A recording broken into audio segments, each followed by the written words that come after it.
Hey, what's going on, guys? It's Paul from Guitar Gear Connection, and welcome to the first video in a series of videos going over what strings the Beatles were possibly using on their guitars. First up, we're going to be taking a look at George Harrison's 1963 and 1965 Rickenbacker 360-12, along with John Lennon's 1964 325-12. So let's get right into it. There are numerous photos of George Harrison's 1963 Rickenbacker 360-12 and John Lennon's 1964 325-12, both displaying factory strings. The most obvious giveaway is the orange threaded wrap at the ball end of the string.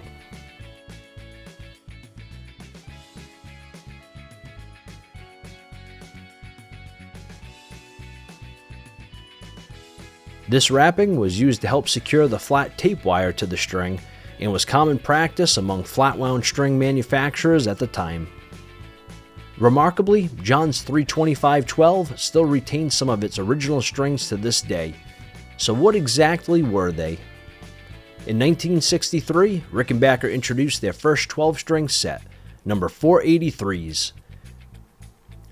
They were a light gauge 10 through 38 flat-wound set featuring, you guessed it, an orange threaded wrap.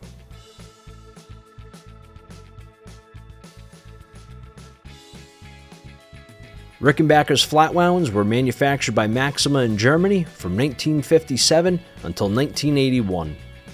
From 1963 until mid-1965, number 483s were the only 12-string option available, after which Rickenbacker also offered number 484s. There have been rumors Maxima would sometimes include strings intended for other companies in their packs when supplies ran low. Additionally, it's said that their string gauging wasn't always consistent. This could also help explain why George had different colored threaded wraps in various positions. At one point, both B strings appear to have been wrapped in purple, and if you look closely, there's even a purple wrap string in the D position. When I opened my set of number 483s, I was surprised to find both B strings were purple, along with the D octave string, perfectly matching Harrison's setup.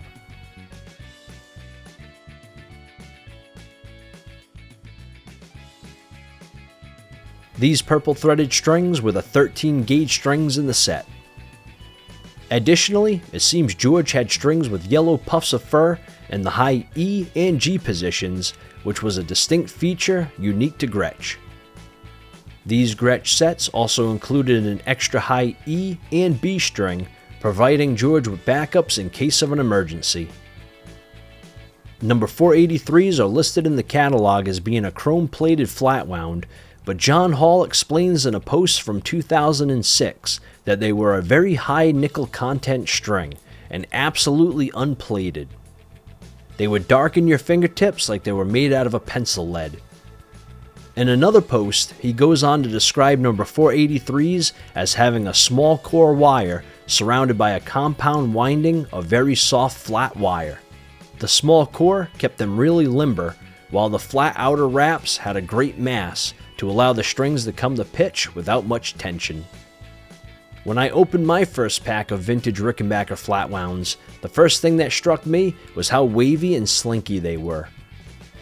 Most strings, even after being coiled for over 65 years, usually straighten out once removed from the packaging. But Rickenbacker strings have a unique feel and character that sets them apart. Let's once again talk about the orange threaded wrap. You might notice the wrapping appears red. Older color photo and video technology sometimes fail to accurately reproduce certain colors under certain lighting conditions. Another factor is incorrect photo editing and color enhancements made to photos throughout the years. After examining many factory sets, ranging from sealed and brand new to aged and rusted, every example consistently shows an orange wrap. On page 227 of the gearbook, there are details throughout I would like to cover. First is this receipt for John's 325-12 and Jerry Marsden's 360-12. Both guitars were shipped with 3 sets of number 470s and 3 sets labeled special. You would assume these strings were intended for these 2 guitars, but this is where things get tricky. On that same page is a letter between Brian Epstein and F.C. Hall. Epstein writes, "We have now received the sets of strings for which the boys are most grateful," but then goes on to say, "We look forward to receiving John's 325-12 in due course." The strings the boys received definitely were not the ones shipped with the guitars. Hall had shipped out an entirely separate order of just strings to the boys. Whatever letter Epstein was responding to likely contained the details I needed. After hours of searching the web, I found the letter. Dated March 12, 1964, Hall states that he shipped out 3 sets of 12 strings for the new 12-string guitar George Harrison is using. Hall then states when the 325-12 and 360-12 are shipped, he will include some extra sets of strings for those instruments. What's strange about this statement is that he actually does not send the appropriate strings for those guitars. Both 325-12 and 360-12 would have left the factory with the only 12-string option available, number 483s. Number 470s were a 6-string set meant for a different Beatles Rickenbacker, which I'll cover in a separate video. The special refers to a first position 411S string sold in packs of a dozen. These strings offered a wider tuning range compared to standard first position E strings.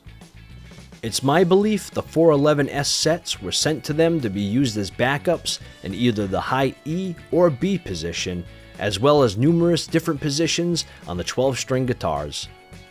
With 36 individual strings, I'm sure it lasted them a while. This could be why we see George with an orange threaded wrap on his Tennessean in Milan. It's also my belief that the number 470s and the specials were intended for the Beatles only, despite the shipment including Marsden's 360-12.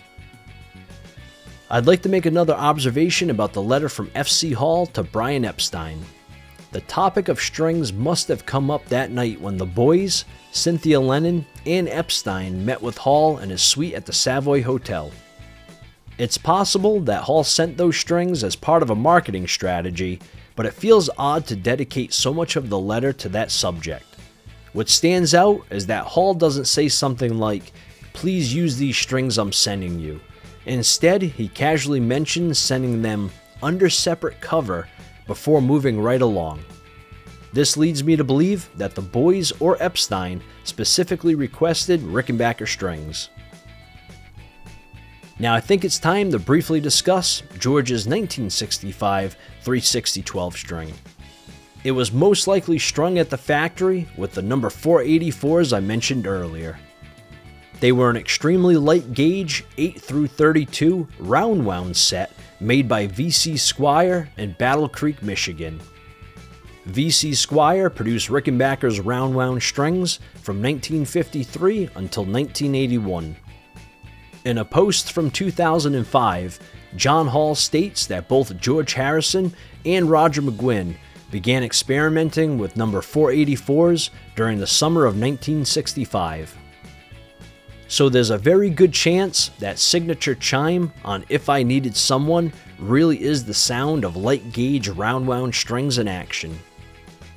It's even possible that George restrung his 1963 360-12 with number 484s just before retiring it. Back in the 50s and early 60s, heavy gauge strings were the standard. It was common for players to use 12, 13, or even 14 gauge string sets. However, Rickenbacker 300 series guitars were notorious for developing neck issues when strung with these heavier gauge sets. Much of this was due to weak glues and a weak neck joint at that time. This is one reason we see 330 and 360 models transition to a 24 fret neck in the early 1970s, as the longer neck provided more surface area for the body to grip. With advancements in CNC technology and the use of much stronger glues, Rickenbacker was eventually able to resolve these structural issues. However, this history is likely why the warning, "Do not use other strings on Rickenbacker instruments," appears on Rickenbacker string boxes and inner sleeves. I know I'll get lots of questions asking what current production 12-string set would be closest to the number 483s. According to another post from John Hall, it appears we will never truly know what Maxima's formula was.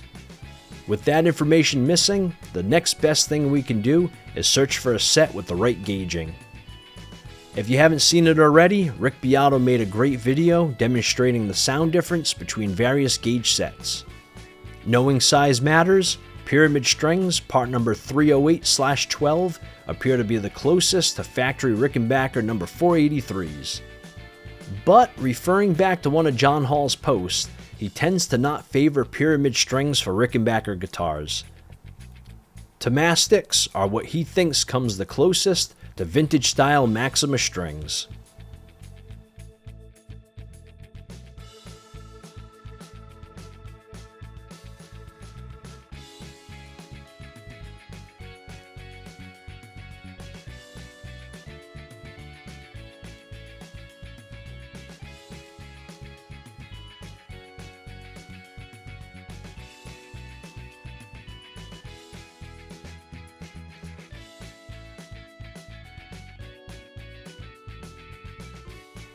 So what strings do you use on your 12-string guitars? Comment below and let me know. Thanks for watching, everybody. I'll catch you on the next episode.